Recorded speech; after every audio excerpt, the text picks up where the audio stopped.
falar sobre essa questão do prêmio, eu acho o seguinte.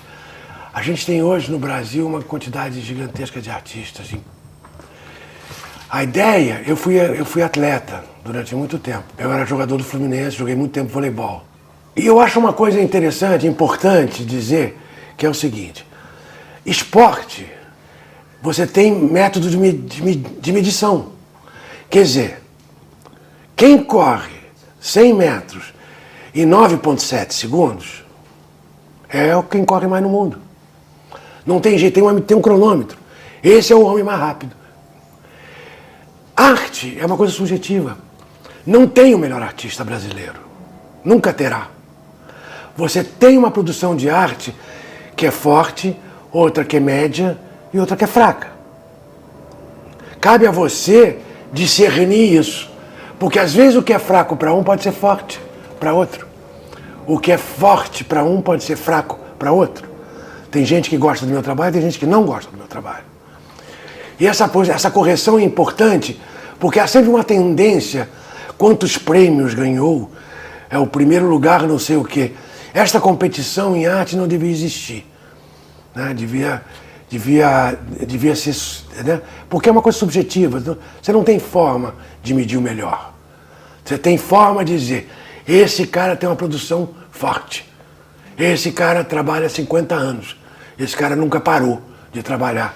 Esse cara tem pegada. Tem algumas coisas que a gente deve ter orgulho no Brasil. Uma das coisas é a Rede Sara. E eu fui para lá, eu fiz 2 próteses totais de joelho, né? Que os joelhos terminaram com o voleibol. Quando eu fui para lá, eu fiquei vendo não só os meus colegas de infortúnio que estavam operados e sendo tratados lá, né? E eu fiquei, como sempre, para combater o tédio, fui desenhar, arranjei um lugar lá, fiz uma série de desenhos cujo assunto eram joelhos, mãos e tudo. E essa habilidade incrível desses cirurgiões que hoje estou andando, né, magicamente. Fiz hoje de manhã cedo 10 quilômetros brincando, andando, entendeu? Com 2 próteses, com 2 joelhos artificiais. Pô, é um recorde, né? As bienais sempre foram... A Bienal é um festival internacional de arte mais importante do que as feiras. As feiras é um festival comercial. As galerias vão lá para botar à venda seus artistas. A Bienal não. A Bienal são discursos, cruzamento de discursos.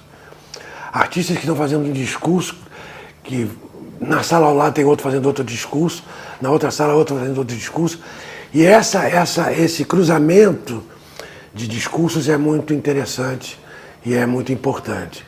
Então as bienais foram sempre umas coisas importantes para mim. As exposições, na verdade, as exposições são inevitáveis. Porque quando você faz uma exposição, a exposição tem... Você junta 10, 12, 15 coisas. Isso faz sentido. Quer dizer, isso tem que fazer sentido junto. Isso tem que uma coisa encaminhar para a outra, né? Por exemplo, na verdade, é como se você tocasse todas as músicas de um disco ao mesmo tempo. Quer dizer, é impossível você escutar. A exposição tem que ser... É uma coisa complicada de armar, porque você pode olhar, e uma coisa leva a outra, e não cria uma balbúrdia que você não veja nada, como se você tocasse todas as faixas de um disco ao mesmo tempo, né? Então, as exposições são inevitáveis porque é a forma do trabalho ser examinado como um discurso coerente. Quer dizer, a gente produz, quer dizer, a ambição de um artista como eu é produzir pensamento. Produzir coisas que contenham pensamento, que possam penetrar no teu raciocínio através do teu olhar. Mas são pensamentos. É pensamento, né? Eu troco por dinheiro. Eu preciso viver, eu troco por dinheiro. Quer dizer Eu não produzo objetos comerciais à primeira instância. Eu produzo signos de pensamento, que de vez em quando tem um louco que quer comprar, entendeu? Graças a Deus, inclusive. Eu acho que existe hoje uma produção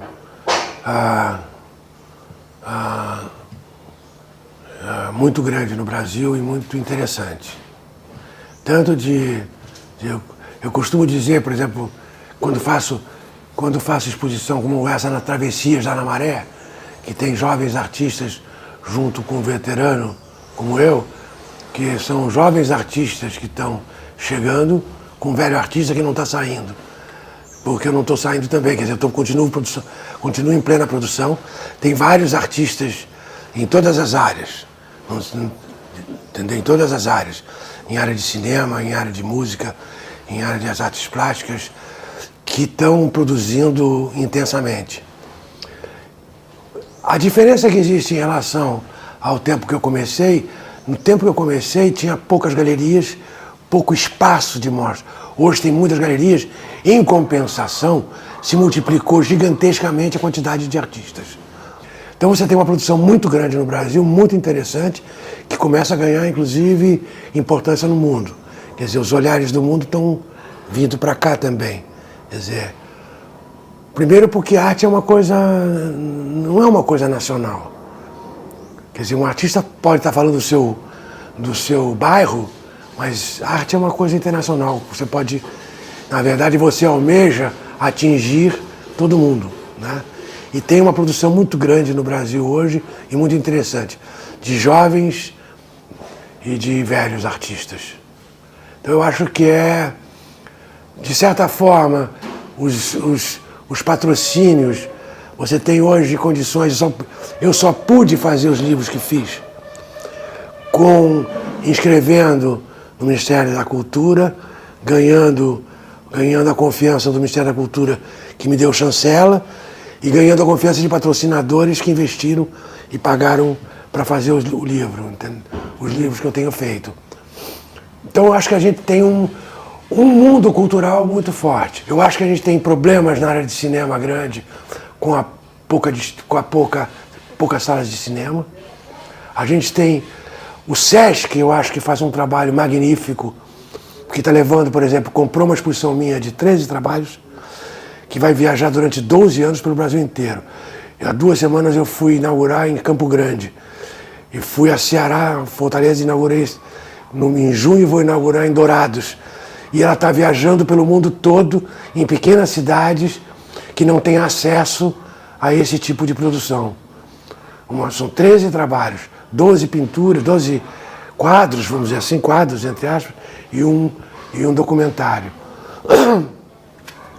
Então, está existindo um mercado.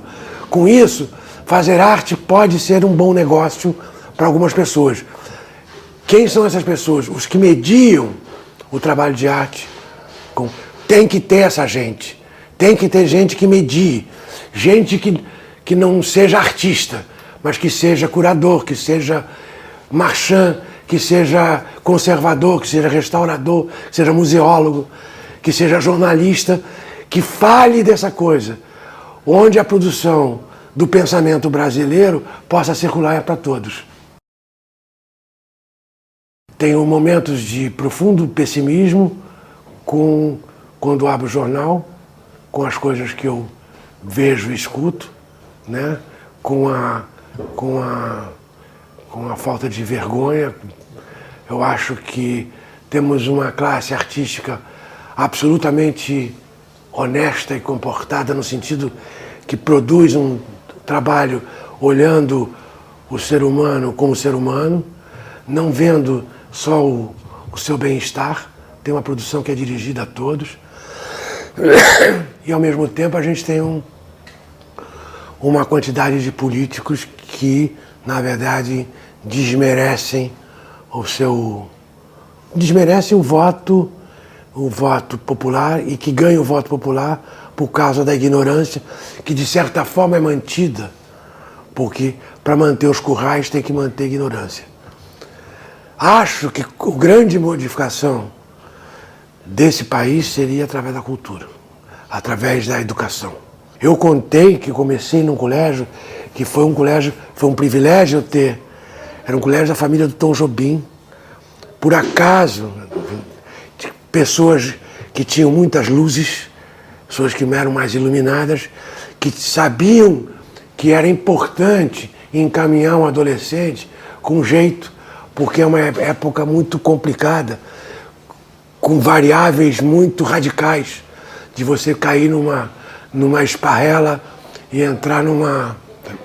Então a educação, por exemplo, só você pensar hoje que saiu dos colégios educação física, canto orfeônico. Por que eu defendo educação física e canto orfeônico? Quando você canta junto, eu, por exemplo, com essa voz, que perdi a voz, se vou cantar com várias pessoas, com vocês, eu abaixo a minha voz, porque eu tenho pouca voz, mas eu canto junto. E vou somar com um pouquinho. Cantar junto é tão difícil quanto viver junto. Cantar junto ensina a gente a trabalhar junto. O esporte também. E isso sair das escolas é um absurdo. Quer dizer, você não tem mais o ensino de você aprender a ganhar e aprender a perder. Que no esporte você aprende, entendeu? Quem ganha, ganha, quem perde, perde, vamos comemorar. Entendeu? Vamos tomar chopp, né? Essa é um ensinamento da vida esportiva, quer dizer, que é magnífico, né? Então eu acho que, para nós, a salvação, se essa palavra talvez seja mal usada, o crescimento do povo brasileiro vai passar muito mais pela educação do que pela religião. Para mim, quer dizer, no caso das artes visuais, que é a arte que eu pratico, né, que eu tento fazer, que a arte que eu faço é o esforço de mostrar o invisível do visível. Quer dizer, de transformar o olhar num dos seus predicados que não sirva só para tu não tropeçar nas cadeiras. Que seja que olhar seja uma forma de compreender o mundo. Não existe cultura sem arte. E não existe um tipo de arte melhor do que outro tipo de arte. Porque os povos primitivos, qualquer pessoa, vai fazer a arte que for necessária. A arte é uma questão de necessidade. Então é uma necessidade do ser humano pensante. Quer dizer, sempre haverá arte. Eu digo que tem muita coisa que me anima, quer dizer, no sentido de ânima, no sentido de alma. Então eu tenho muitos colegas, tanto jovens quanto já mortos, que eu às vezes olho e aquilo me toca, no sentido que aquilo me anima a continuar tentando, né? Que, como eu disse antes, eu trabalho com o que eu não conheço. Eu acho que o trabalho anda para frente, você trabalhando com o que você não conhece, para descobrir, para experimentar e descobrir. Com o que você conhece é artesanato.